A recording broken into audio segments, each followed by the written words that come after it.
for People Empowerment in Governance o SENPEG, si Professor Noel Laker. Professor Noel, good morning. How are you? Danny at Rica po sa Balita Patan. Good morning, sir. Magandang umaga po. Maraming salamat sa inyong paanyaya ngayong umaga. Opo. At samahan kayo sa mahirap na topic ito ngayong umaga Oo, ito. nga. No? Economic implications. Tama, So, totoo. Prof, importante maintindihan namin ano magiging nito, 'di ba? Yun Epekto ang niya. concern ni Oo, BBM correct. Aside dun sa kaligtasan, yung economic effect. Correct. Nagulat ako dun sa background ni Prof. Noel. Akala ko nasa langit ka na, Prof. Nakaputi ka naman. pa. Anghel talaga ito. Parang no? Blank na Oo. blank eh. God di ba? the Savior, ganyan. Prof, yun nga po ang ating usapin. Nakikita na natin nagtataas yung presyo ng krudo, no? Humihingi ang Pangulo ng emergency powers para yung excise tax, for now, masuspende muna. Ano po ba sa tingin ninyo ang mangyayari dito? Dapat ba ito agad-agad na ma-implement ng Kongreso? Ay palagay ko po agad-agad dapat tayo ay gumawa ng mga hakbang. Ilagay lang po natin sa konteksto, kanina ipinalabas na ng PSA ang bagong statistics no doon sa inflation. At ang pangunahing umakyat ay ang pagkain. So pagka po tinitingnan natin ang inflation, ang pagkain, malakas po ang tama niyan doon po sa mga minimum wage earners, yung mga bottom 50%, bottom 30% ng ating population. Kung kaya po tumataas ang ating inflation, dapat tingnan natin kung ano ang epekto nito sa ating pong populasyon. At ang pagtaas ng inflation na ito ay hindi pa po kasama yung epekto ng sigalot sa Middle East.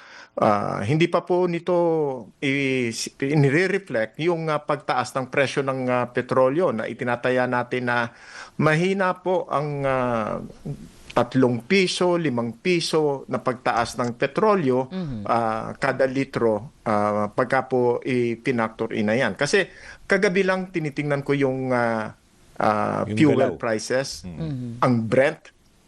Lumampas man na po sa 80, nasa 81 na, malapit ng mag-82. Bumagsak ang Wall Street ng 800 points the day before, nakabawi ng kaunti kagabi. Pero ang tinatantya ng mga tao ngayon, ng mga analyst ngayon, sabi ni Trump, they are getting ready for 4 to 6 weeks na engagement. Ito katulad nung dati na ang sabi nila, parang in and out, katulad nung nangyari sa Venezuela. Venezuela, pumasok sila in 3 hours, tapos. May bagong liderato at nakikipag-usap sa kanila. Itong Iran, mukhang hindi po yata accurate yung pagtansya nila sa Iran. Remember, Iran as an Islamic republic, ito po, tinitingnan po ng maraming mga Islamic population na nangunguna sa kanila. Yung Ayatollah po ng Iran ay hindi lamang po political leader, kundi religious leader. So, hindi po basta-basta yung issue na pinasukan ng Amerika dito. Kaya nga po ang taya ng presidente ng Amerika, 4 to 6 weeks. Hindi po ready ang merkado, hindi po ready ang ekonomiya ng maski na sinong bansa para po makipaglaban ng ganong kahaba. Ngayon po, sinasabi nila na ilang araw na to, pero ang Iran mukhang hindi na uubusan ng kanilang mga... Opo. At tatalaga na sila ng bago at mukhang nagtalaga na yata yung anak ng dating Ayatollah ang papalit sa kanya, pero hindi po yata official pa. Pero at any rate, ibang-iba ang tinitingnan natin ngayon na nangyayari sa digmaan na ito. Anong magiging epekto natin sa atin ito? Mahigit 90% ng ating petrolyo ay galing sa lugar sa Strait of Hormuz. Sinarado ng Iran ang Strait of Hormuz. So, ng Iran ang Strait of Hormuz. So, paano makakapasok sa Pilipinas ang petrolyo na nanggagaling sa Strait of Hormuz. Mahirapan po tayo niyan. Ang reserba natin ay mga nasa 30 days lang. Oo. Nag-alala ako kasi tiningnan din nila. Ano ang reserba ng mga ibang bansa? Ang Japan, 250 days. Wow. Tayo po tayo po Grabe ay ang 30 inventory. to 60 Stockpile days. lang. Para pong, Oo. sabi nga kahapon, ang narinig ko ay 3 to 4 weeks lang ang ating Inventory. reserba. Siguro Oo. po, Reserve. Oo. opo, alamin ng ating pamahalaan ilan ba talaga kasi hindi naman hindi naman pamahalaan ang nag-aangkat nito. Ang nag-aangkat nito ay ang ating mga private oil companies. Opo, yung ating big three. Yeah. Oo. So, wala po tayong masyadong flexibility sa pagkilos kung paano po natin i-manage natin ang ating reserba. Prof, itanong ko lang, no? Kasi di ba yung direktiba ng Pangulong Marcos kay Energy Secretary Sharon Garin, di ba na kung sakali, di ba malaki kasi yung impact eh. Baka mahigit 5 o baka umabot pang 10 piso per litro, di ba? So, kung pwedeng utay-utayin, pwede ba natin magawa yun? Let's say, parang hindi na masyado malakas yung impact o malaking impact lalo na sa transport sector. Kasi mas kung malaki, pwede ba na natin, makaka-apekto ba yun? Sa tingin nyo as an economist, yung stockpile o yung ating reserba, maapektuhan ba yun? Mukhang too late, no? Oo. Dahil dapat ang pag-iimbak natin, nangyari yan bago pa magkaroon ng gera sa Iran. At alam naman natin, mahigit 90% ng ating petrolyo ay galing sa Strait of Hormuz, dumadaan sa Strait of Hormuz. Napaka-delikado po niyan. Meron pong iba na pwedeng panggalingan pero siguro po ay mas mahal at mas matagal ang dating dito. Pero for us to do that now, medyo mahihirapan po tayo at matatagalan. So we have to live with yung ating 30 days na reserba. So anong magagawa natin sa 30 days? Yun ang dapat po nating pagtuunan ng pansin ngayon. Paano natin matitipid ang 30-day reserve natin? Magbisikleta na lang tayong lahat para active lifestyle din. Ang bilis ng 30 days maubos, Prof. Pero ang usapin na to sa ano pa lang po, sa crudo pa lang yan. We're also talking about yung effect nito sa kuryente. 'Di ba? Kasi ang power generators din po natin ay nangangailangan nito. Diba? Gaano kabilis, Prof, ang pagtama nito when we talk about electricity generation? Mabilis din po yan dahil kung ang ating petrolyo ginagamit natin araw-araw sa retail, ito pong ating elektrisidad, hindi ko lang po alam exactly kung ilang porsyento ang nagagaling sa petrolyo. Meron naman tayong kaunti, siguro mga less than 10% na nanggagaling sa ibang sources. Pero malaki po ang pinanggagalingan, malaki po ang reliance natin sa petrolyo para po paandarin, para po magkaroon tayo ng kuryente sa buong bansa. Ito po, kailangan na rin pong tingnan natin paano ba natin mamamanage yung ating reserba. Sa ating pong ang management ng ating pamahalaan, ibinigay na po talaga ito sa private sector. So, magbibigay lang ang pamahalaan ng guidance. 30 days ang kailangan na reserve ninyo. Tapos pagka nagtataas kayo ng presyo, kailangan dumaan kayo sa price regulation board. Mga ganun po, no? Wala pong ganung kaaktibo na paraan ang ating pamahalaan para directly i-manage. Okay. At may kakayahan ba ang pamahalaan?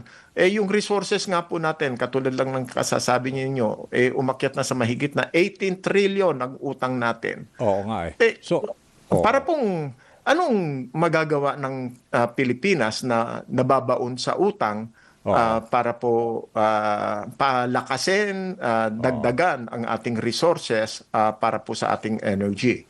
Pero Prof, nabanggit nyo na rin kanina na kailangan, di ba, ayun na rin pinag-uusapan ng lahat, how can we save energy, how can we save ito paggamit nitong mga gasolina, crudo. Ito, may panukala ho yung 4-day po, yung work week.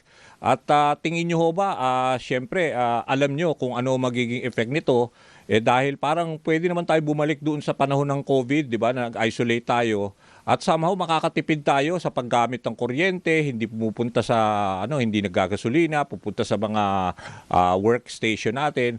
So, is this something na feasible na pwedeng ipatupad kaagad? Ay, pwede po yan. Oo. Pero ang inaasahan naman natin or ang ating binabantayan dito, baka naman bumagsak ang ating productivity. Mas lalo may pong risk din. hirapan. Mm-mm. Kasi hindi naman po talaga yung 4-day week, work week, para pong binawasan mo 20% ang ating work engagement. Siguro po kailangan magkaroon tayo ng mga alternative work arrangements na With the dagdagan employer. natin yung work from home. Bawasan natin ang paggamit ng mga sasakyan. Lalong-lalo na po sa pamahalaan, yung ating pong mga pinuno na kanya-kanya, isa-isang kotse yan, dalawat pa yata ang ginagamit. Siguro po, subukan na rin natin na kung ano ang dinaranas ng mga pangkaraniwang mamamayan sa pang-araw-araw, yun din po ang gamitin natin. Gamitin natin ang public transportation. Mahirap po yan, talaga pong mahirap. Pero kailangan po talaga na magkaroon tayo ng determinasyon na hindi po biro ito. Ewan ko po, siguro si Ma'am Rica hindi inabot yung rationing. Hindi nga hindi niya inabot yon, Prof. Oo. Ano pa to, baka hindi pa pinapanganak to nung time na 19, yung oil embargo, naalala niyo yung Prof noon, di ba? Opo, 1970s. Nabasa ko lang naman yan sa... Talagang nakisabay ka rin sa Dalawa kami. agos ng di ba, ng panahon. Oo. Nagpapanggap. Pero mahirap po yan. Ang tama sa atin nung nagkaroon ng oil embargo, ang OPEC, dahil din po yan sa sigalot sa Middle Iran. East. Oo. Nagkaroon din sila ng gera. Kanila pong ang sandata ng mga oil petroleum exporting countries ay ang oil, natural. At pagka hindi po sila o kaya sila po ay ginegera, katulad po nung nangyari noon, oil na naman ang kanilang gagamitin. Ngayon, yun din po ang ginagamit ng Iran. Sabi ng Amerika, hindi yan mangyayari dahil papapasukin namin ang Navy diyan sa Strait of Hormuz. Babantayan natin, bibigyan natin ng proteksyon. Kung nakita po ninyo Sinabi ni Trump. Sinabi ni Trump na yung Strait of Hormuz bukang mag-i-intervene yata sila at papapasukin nila. Kailangan yun Di ba yung isang Navy ship nila doon para somehow, baka pwede bang magawa ng Amerika yun? Buksan yun, yung Strait of Hormuz. Opo, narinig ko po yun, pinapakinggan ko yan. Ngayon nga po, araw-araw ang pinapakinggan ko ano ang mga press release sa Amerika, sa gera, sa ganyan. Tiningnan ko rin po yung mapa ng Strait of Hormuz. Nako, delikado po yun. Pagka pumasok po sila doon, baka hindi na po sila makalabas. Dahil napakaliit ng pasukan kung dito sa Pilipinas ina-ambush yung ating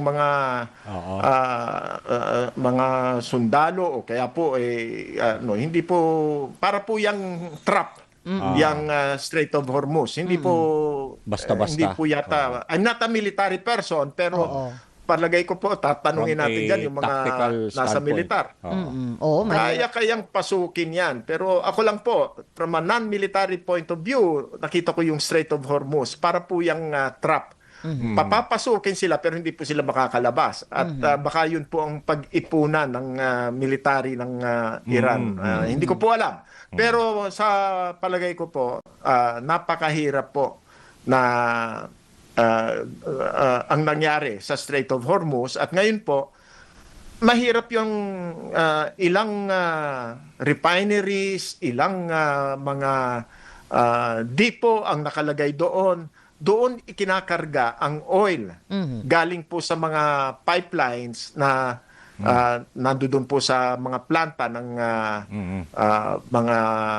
mga bansa na nag-e-export ng oil sa ibang bansa. Doon po nakalagay So, too late for them to find an alternative to the Strait of Hormuz. Meron po yatang ibang pwedeng Source. daanan, pero napakalayo po at magiging mahal. Right now, mga 5% lang yata po ang pinadadaan doon sa kabilang dulo ng mga pipelines. Oo. Sir, Sige, may sige, tatanong go ako ba? Oo, tanong naman ako dun sa OFW remittance naman kasi marami rin tayo mga Pilipino Yun, isa yun, sa yung concern. Middle East, di po ba? Ano yung nakikita po ninyong magiging epekto nitong gera? Malaki po ang magiging epekto nito. Bagamat ang Amerika ang pinanggagalingan ng mas maraming remittances para pong mga, kung hindi ako Hindi, marami nagkakamali, rin sa mga Middle East, 40%. di ba? Oo, ngayon, Opo, maapektuhan sila. pero malaki po ang sweldo ng mga Oo. Pilipino sa Amerika, kaya malaki din po sila magpadala. Sa Middle East, marami po ang mga Pilipino at major source of remittances natin ang mga OFW sa Middle East. Ngayon, mawawala ng trabaho, hindi sila makakapagpadala. Yun na nga eh. Mahina po na mga 20% mabawasan yung ating tingin nyo? remittances na mahigit sa $3.4 billion a month A month. ang Wow. natatanggap natin. Ngayon, kung mabawasan yan, ang ating ekonomiya is a consumption-driven economy. So kung wala pong panggastos ang ating mga mamamayan dahil po sa hindi po sila makapagpadala dito sa Pilipinas, lalo pong sasadsad ang ating ekonomiya. Noong nakaraang taon, bumagal po ang household spending noong fourth quarter. Sumabay ito doon sa pagbagal ng public spending, sumadsad ang ating ekonomiya sa 4.4%. At nung fourth quarter, parang 4% lang yata kung hindi ako nagkakamali, ang ating growth rate. So ngayon, inaasahan natin itong first quarter, maapektuhan ito ng gera sa Middle East. Swerte na tayo kung makaabot tayo dun sa na-commit natin o nagawa natin nung last quarter. Kung maka 4% tayo, palagay ko po, that will be ambitious. Ano? So, bali ang pananaw nyo... Sana wag mangyari. Oo. Sorry, sir. Bali ang pananaw nyo, bali itong, kung nagpapatuloy ito, ang tingin nyo, yung 20% ang effect nito sa global remittances ng ating mga OFWs kasi mostly nga marami rin yung mga nasa Middle East na apektado. Parang ganon? Opo. Opo. Malaki po yan. Kung 20%, siguro po... Kabawasan dun sa global remittance. Mababawasan. Kung ang 3.4 billion natin, baka po bumabaya ng mga 3 billion. Malaking income around that for the government. figure. Around that... Pero, ang ano natin dito, magtatagal ba ito? Katulad nung sinasabi ni Trump. Ang pagka nagtagal po ito ng katulad ng sinabi nila ng mga 4 to 6 weeks. At ngayon po lumalawak pa pati ang Lebanon. Marami din pong mga Pilipino diyan. Oo. Ang sabi ng Israel, pinaalis na nila yung mga 14,000 Lebanon workers. residente doon po sa South Lebanon. Ang ibig sabihin nun, papasok na po sila sa Lebanon. Anong mangyayari sa atin doon, no? Lumalawak na yan. Ang Iran, hindi na po limitado sila sa Israel ang kanila pong pinatatamaan ng kanilang mga missiles. Andiyan dyan na po lahat ng mga kapitbahay nila na may mga base militar ang Amerika, pinatatamaan na rin nila. So sabi, ang mensahe na nakikita natin dito ay, teka muna, ba't kayo mag-host ng mga military bases ng Amerika na ginagamit para atakihin sila? Don't think na kayo ay patuloy na mananahimik din. Kung sila ay naapektuhan, sila ay tinatamaan ng mga eroplano, mga bomba na galing doon sa kanilang mga karatig bayan na nag-host ng US military bases, pinatatamaan na po rin sila ngayon. So malawak po ang gera na ito. At harinawa, magkaroon ng de-escalation. Pero anong klaseng de-escalation ang mangyayari dito? Pinatay ng Israel, ng Amerika, namatay ang leader ng Iran. Hindi lang po yung supreme leader nila. Kasama na po lahat ng mga military leaders nila, mga mahahalagang mga pinuno. So, kumbaga, namatayan sila, nasaktan sila ng marami, mahirap po yatang pabalikin sila sa negotiating table. Lalong-lalo na, nangyari ito habang nagne-negotiate sila. At sabi pa nga po ng Oman, yung nagpa-facilitate ng negotiation, mukhang nagkaroon na po sila ng mahalagang pagkakasundo at inaasahan nila na magkakaroon ng formal na pagkakasundo at pumayag na rin daw ang Iran na hindi naman talaga sila naghahanda ng nuclear arms. Yung pong I think yung International Atomic Energy Commission. Pero nuclear grade uranium na yung meron sila. Pero di sila naghahanda for nuclear arms. Plutonium. Kaya natakot yung US dahil doon, Prof, 'di ba? Kung yun ang kinakatakot nila, hindi po yun ang sinasabi ng International Atomic Energy Commission at hindi rin po yun ang sinabi nung facilitator ng negotiation nila sa Oman. Kaya po nagulat sila. Nag-uusap Bakit tayo, biglang inatake? bakit kami Oo. biglang aatakihin? Oo. Okay. So, ganun pa man, no, merong pagdududa ang Amerika sa Iran. Ang Iran ay may pagdududa sa Amerika, mahirap pong pabalikin ang dalawang panig na yan sa negotiation. So, ang tinitingnan natin, paano pa magdi-de-escalate ito? So, ako ang tingin ko dyan, marami pong naapektuhan eh. Pag sarado ng Strait of Hormuz, apektado ang Asia. Sino po ang pinakamalaking apektado rito? Tayo po, of course. Ang China ay nag-aangkat ng petrolyo sa Middle East na nagdadaan sa Strait of Hormuz. Kaya po inaasahan siguro ng marami na ang China makikipag-negotiate sa Iran na padaanin nyo naman kami. Pero I At, doubt na mukhang hindi naman po siguro sila makikisali dito dahil malaki yung kanilang economic ano tawag dito, economic risk kung sakaling hindi nila ayusin yung pakikipag-usap nila sa Iran, 'di ba? Pero last question kami, Prof. Noel, because maubusin po tayo ng oras, no? Since pinag-uusapan na rin naman po natin yung economic effect nito, nakausap po namin si Amba Babe Romualdez sa US, no? At sabi niya tinitignan din ng US kung pag tumagal palalo itong pag-atake nila sa Iran, syempre maari itong mag-lead into a global recession. Ano pong paghahanda ang kailangan natin gawin if in case umabot tayo dun sa point na yon, because hindi natin alam kung kailan nga po ito titigil. Yun po ang mahirap sa atin. We are a very small player. Insignificant tayo sa pagbili ng petrolyo at maski na po sa mga iba pong mga produkto. Ang sa atin po, kailangan po ay protektahan natin yung mga pondo ng pamahalaan. Bawas-bawasan natin. Siguro po ngayon, yung assumption na ginamit para po sa paghahanda ng ating budget, wala po ang gera, wala po ang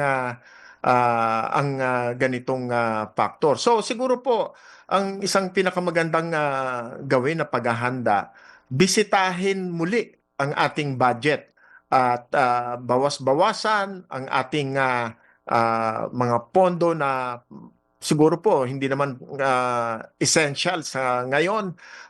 Tingnan po natin kung paano tayo makakapagbawas pa ng uutangin dahil babayaran natin yan. Ang unahin po natin sa panahong ito ngayon ay ang serbisyo na maipaparating natin po sa ating pong mga kababayan. Talaga pong mahirap itong